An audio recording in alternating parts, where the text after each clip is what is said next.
pessoa simples, que ele não costumava ir na sinagoga. Ele foi pela primeira vez em Rosh Hashanah.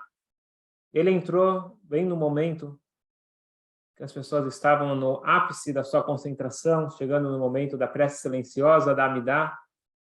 E ele começou a ver que tinham pessoas derramando lágrimas, chorando. E ele, uma pessoa que não tinha conhecimento, não entendia exatamente o que estava rolando lá na sinagoga, ele, no seu pensamento,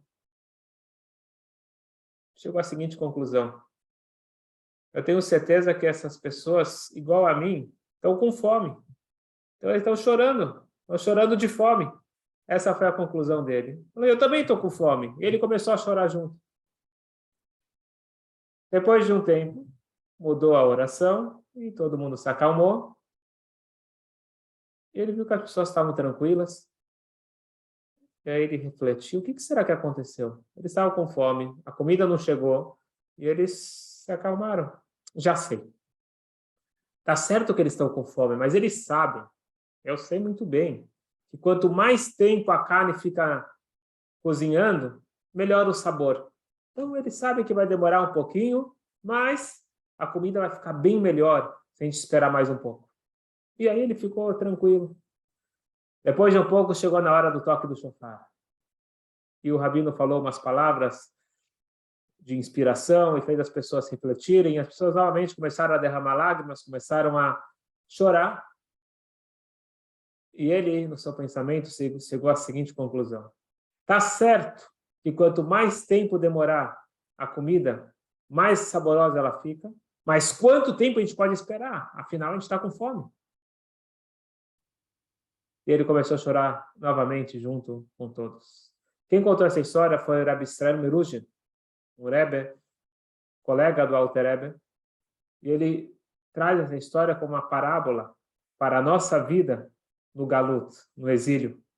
Tá certo que quanto mais difícil for o Galut, mais tempo cozinhar o exílio, melhor vai ser a Geulah, a redenção, mas no final das contas, quanto tempo a gente pode esperar? Mas eu trago essa história para o tema de hoje. Você pode ter duas pessoas juntas, fisicamente, no mesmo espaço.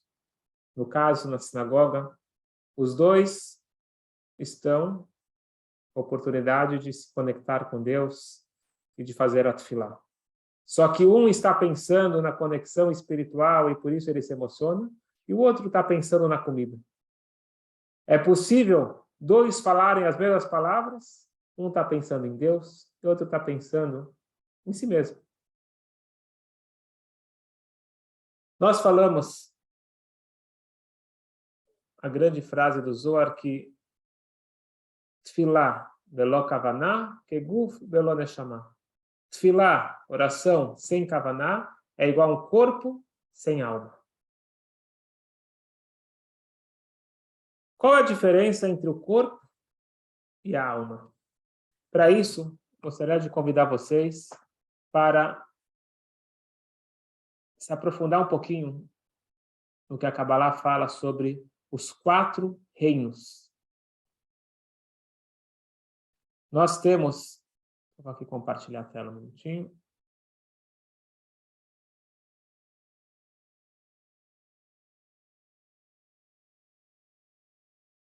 Nós temos, pela Torá, os 4 reinos são chamados do reino mineral, Domem, vegetal, Tzomer, animal, Rai, e o ser humano é chamado de Medaber, o ser falante. Então, pela Kabbalah, você vai analisando quanta vitalidade tem em cada um desses reinos. Então, no reino mineral, quando a gente fala reino mineral, estamos falando da água, dos metais,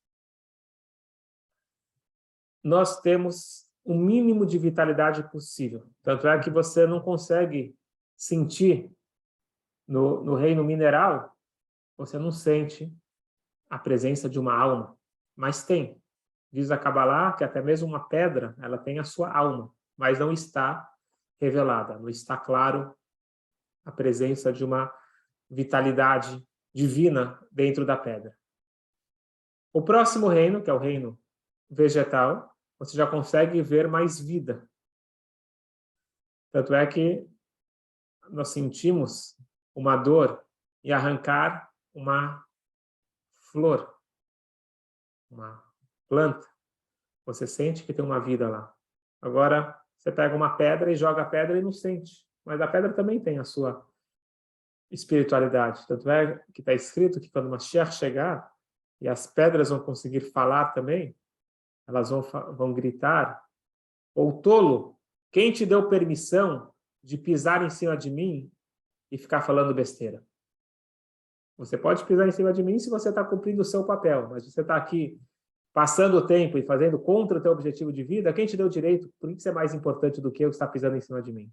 Então, na realidade, as pedras também têm sentimentos, só que hoje nós não conseguimos escutar o que elas estão falando. O vegetal, ele já transmite mais vitalidade, tanto é que ele cresce, ele desenvolve, e ele faz ações também não tão simples com a fotossíntese. Existe uma vitalidade muito superior no vegetal, no reino vegetal, sobre o reino mineral. Mas não se compara ao reino animal. O animal, ele já não só que ele cresce e se desenvolve, ele também se movimenta. E o animal, ele também tem sentimentos. A gente vê sentimentos que ele está feliz, ele está com raiva. Tem como identificar também nos animais a presença muito mais forte de uma alma comparado ao vegetal. Mas tudo isso não se compara ao ser falante, o medaber, o ser humano. Porque o ser humano, além de você ver o crescimento e o movimento, existe. Às vezes a gente esquece que existe, mas existe algo aqui que se chama o pensamento, o cérebro, a inteligência.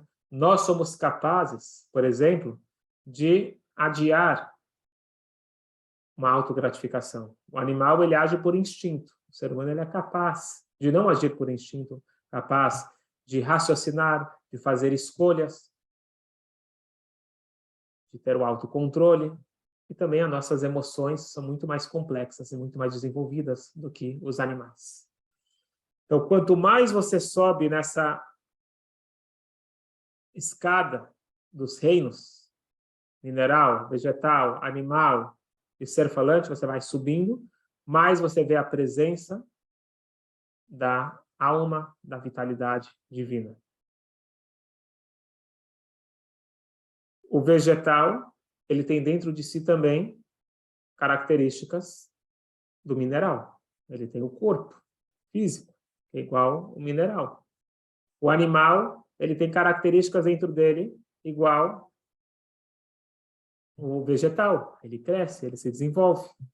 E o ser humano, ele tem dentro de si todas as características, cada parte do seu corpo. Por exemplo, a gente tem as unhas, elas crescem, mas elas já são mais próximas do mineral. E o nosso corpo, ele é dividido em 4 categorias, mas não é o tema de hoje. O ponto é o seguinte: por que existem 4 reinos aqui no mundo? Porque a origem, a forma na qual Hashem criou o mundo é composta de 4 elementos, que são as 4 letras do tetragrama. Vou colocar aqui na tela. Então, nós temos o ser falante, é o Yud, o reino animal é o rei, o reino vegetal é o Vav, e o reino mineral é o último rei. Isso forma o Yud, depois o rei, depois o Vav, depois o rei, forma o tetragrama, o nome mais forte que nós conhecemos de Hashem. Existe uma correlação, também isso aqui tem que conhecer um pouquinho de Kabbalah, onde que o reino mineral ele tá ligado com as palavras, que as palavras, como a gente já falou, sem sentimento, são palavras estáticas. As letras, diz o livro mais antigo da Kabbalah, Sefer Yetzirah, que o mundo ele é construído através de tijolos, os tijolos, as pedras do mundo, são as letras, que através de letras você forma palavras, através de palavras você forma tudo que existe no mundo, mas aqui é um pouco mais extenso, vamos só passar rapidamente. O rei, ele é, então, o Yud, pela Kabbalah, é Chokhmah, sabedoria. É o que distingue, deveria distinguir o ser humano dos outros reinos. O animal, ele está correlacionado com rei, que é Binah. Não vamos explicar agora. O Vav, ele é ligado ao reino vegetal, que está ligado com a parte de emoção, está ligado com a parte de crescimento. Estou só passando por cima, não dá tempo de agora a gente entrar em detalhe cada um deles. Eu estou devendo, se Deus quiser, um dia eu vou cumprir esse curso sobre a Sefirot.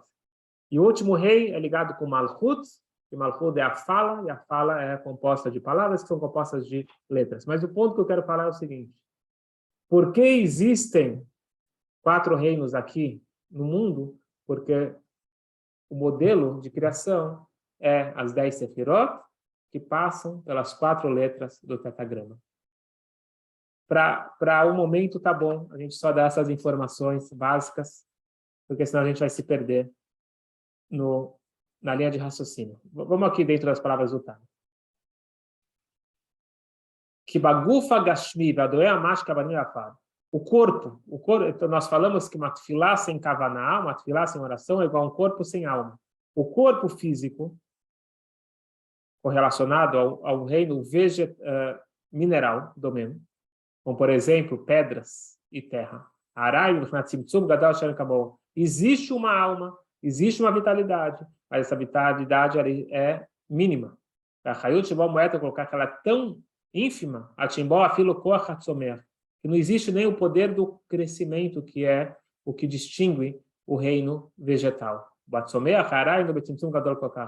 Porque no reino vegetal nós não vemos tanta diminuição como no reino mineral. Então, comparando o reino mineral com o vegetal ele tem muita mais vitalidade, muita mais alma. Então, o mundo ele é dividido em 4 níveis. Domem, Somea, Chaim, Medaber, mineral, vegetal, animal e ser falante, que nega da Latiel já vai Baruchu, porque o mundo foi formado através das 4 letras do Yud-Kei Vav-Kei, do tetragrama, Shemedu Mushpaim.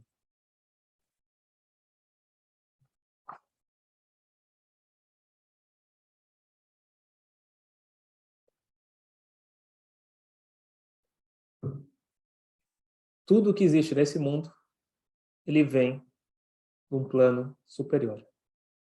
Não é que nós estamos nesse mundo tentando nos conectar com o espiritual. Nós somos resultado, nós somos produto do mundo espiritual. Uma vez, o Rebbe Rashab, o 5º Rebbe, ele estava numa refeição e o irmão dele chegou todo feliz falando: olha só o que os cientistas acabaram de descobrir. Os cientistas descobriram que tem um nervo, se não me engano é um nervo, que quando você quer se concentrar, você coloca a cabeça para baixo. E com isso você se concentra. Vocês podem ver que realmente é assim. Quando você quer se concentrar, você coloca a cabeça para baixo. Quando você quer lembrar de alguma coisa, você levanta a cabeça. Para lembrar, você levanta porque mexe aqui com alguma coisa que te ajuda a lembrar. E os cientistas acabaram de descobrir isso. Ele estava feliz compartilhando com o seu irmão. O Rebbe Rashab foi até o quarto, pegou um dos livros da sua biblioteca, abriu na página certa e mostrou para o seu irmão, falou: olha aqui, exatamente isso que você está falando, o 2º Rebbe, há 100 anos atrás, escreveu aqui nesse livro de Hassidut, nesse Mamar. Não quer dizer que o 2º Rebbe ele tinha um estudo avançado de medicina ou de ciência. Quer dizer que tudo que acontece no corpo físico é um reflexo do mundo superior. Então, quem tem acesso à origem, ele não precisa ver aqui como que se manifesta no mundo físico, porque ele já sabe como que funciona na essência. E assim funciona em tudo. Um tzadik, ele consegue enxergar e resolver direto na essência. Nós como que funciona a ciência? A ciência, ela estuda os fenômenos e ela tenta descobrir a causa. É muito diferente quando você sabe a causa e com isso você vê os fenômenos. Por que existem 4 reinos no nosso mundo físico? Porque existem 4 elementos, que são as 4 letras do tetragrama, que com isso é formado o mundo. Agora que a gente já viu que tem os 4 reinos, vamos fazer um exercício de dividir. Se a gente tem que dividir esses 4 reinos em 2, a gente está falando na questão da quantidade de vitalidade. Como que a gente pode dividir esses 4 reinos? A gente pode dividir 3 e 1, ou 2 e 2. Diz a Kabbalah que o que faz mais sentido é colocar mineral e vegetal na mesma categoria, e o animal e o ser falante numa segunda categoria. Vou colocar aqui para vocês visualizarem. O mineral e vegetal você vê mais forte a presença de corpo, e no animal e falante você vai ver mais forte a presença de alma. Deixa eu ler para vocês aqui, ó. Aqui ele já juntou, falou, não tem comparação a quantidade de vitalidade que tem num mineral e vegetal, comparado com a vitalidade, com a alma que você vê do animal e do ser humano. Mesmo que todos tenham a mesma vitalidade, só que o que diferencia é o grau de ocultação. Em erech vedimion klal venarad mshachad al insó baruchu primiu tradicional berech belester panim levos klal amiral eloj mitzvot masod mamash vechem natulab dibur betus fabli kavana nechshav que maseh amash neskalel. Da mesma forma que não tem comparação entre mineral e vegetal comparado com o animal e o ser falante na questão da presença de alma na nossa percepção, assim também não pode se comparar palavras sem intenção ou ações sem intenção, com quando que é feito, comparado quando você faz aquilo com a intenção correta, com kavaná. Quando ele faz as mitzvot, quando ele faz a tefilá com a kavaná, qual que é a kavaná certa? Para se conectar com Hashem. Eu estou, através dessa tefilá, através dessa mitzvah, me conectando com a minha fonte.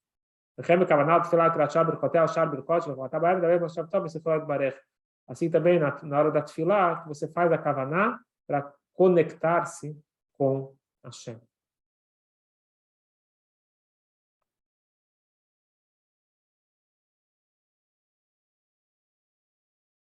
Uma vez o Alter Rebbe, o autor do Tânia, ele foi chamado para um interrogatório, como nós sabemos que ele foi muito perseguido por ser o líder da oposição, ser aquele que incentivou o judaísmo continuar no regime czarista. E ele foi chamado uma vez para uma interrogação. E naquele momento, o Alter Rebbe, ou ele já estava com o tefilino, ele colocou o tefilino, ele mexeu assim no tefilino da cabeça. E de repente as pessoas, quando viram o tefilino, o Alter Rebbe com o tefilino, eles paralisaram. Quem estava sentado não conseguiu sentar, quem estava sentado não conseguiu levantar. Eles ficaram em choque. Depois foram perguntar, os Hassidim, as pessoas foram perguntar para o Rebbe qual foi a mágica que ele fez. O Rebbe falou, mágica nenhuma, está escrito claramente no Talmud. Tem um versículo que diz, está escrito que os povos da terra vão ver que o nome de Deus está sendo chamado sobre você, e eles vão temer. É dito que os nossos inimigos, eles têm medo do tefilin. Tem histórias na Guerra dos 6 Dias de tanques que de repente deram meia volta e fugiram, tanques inimigos, porque eles viram o tefilin. O tefilin tem esse poder de causar pânico e medo nos nossos inimigos. Isso é o que consta o Talmud. Ele pergunta o que significa o nome de Deus sobre você.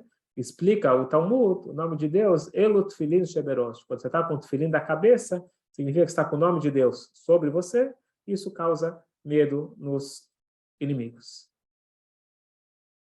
Perguntaram então para o Alter Rebbe, mas eu também uso o tefilim e não causa esse impacto como o impacto que o Rebbe causou. O Rebbe respondeu o seguinte: presta bem atenção no que está escrito no Talmud.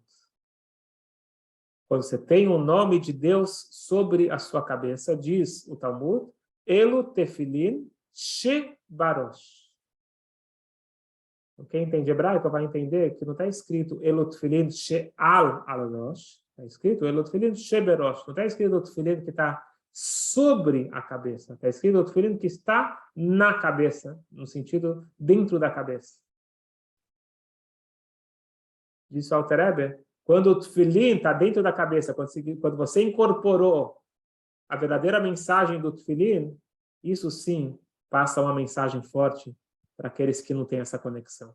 Agora, se o tefilim está somente sobre a cabeça, é bom, mas não vai ter o mesmo efeito. E essa que é a diferença, que o Alter Rebbe está querendo trazer aqui, entre a tefilá, óbvio que são palavras muito poderosas, mas uma coisa é você colocar sobre a cabeça, significa que tem eu e tem a tefilá, não tem essa interação, não tem a kavaná, quer dizer, a minha alma não está presente, eu estou só falando as palavras. Ou quando você coloca o tefilim dentro da cabeça, que você realmente se conecta com as palavras da tefilá. Portanto, nós estamos aqui na base do desenvolvimento para entender a importância da kavaná. Eventualmente a gente vai chegar a quais são as kavanot que nós temos que ter. Mas no nível básico, primeira coisa, saber que eu estou conversando com Hashem. Primeira coisa. Eu estou agora no momento de relacionamento íntimo com Hashem, com a minha essência, que é a mesma coisa. Isso é uma kavaná básica. E também parar e focar nas palavras, o que realmente eu estou falando. Mas antes de mais nada, essa é uma dica boa. Antes de começar a tefilar, pede ajuda para Hashem, para que você tenha kavaná e pelo menos já coloca o tom da conversa. Eu estou agora conversando com Hashem. E uma dica é falar o seguinte: eu gostaria de fazer todas as kavanot. Eu gostaria muito, mas infelizmente eu não sei todas as kavanot. Então Hashem, você sabe todas as kavanot. Eu vou fazer o meu máximo e você considere que eu coloquei todas as kavanot possíveis e imagináveis dentro da minha tefilá. A boa intenção, a vontade de se conectar com Hashem, isso já é um bom início para eu colocar alma dentro desse corpo. Nós tenhamos sucesso, Bezerrat Hashem.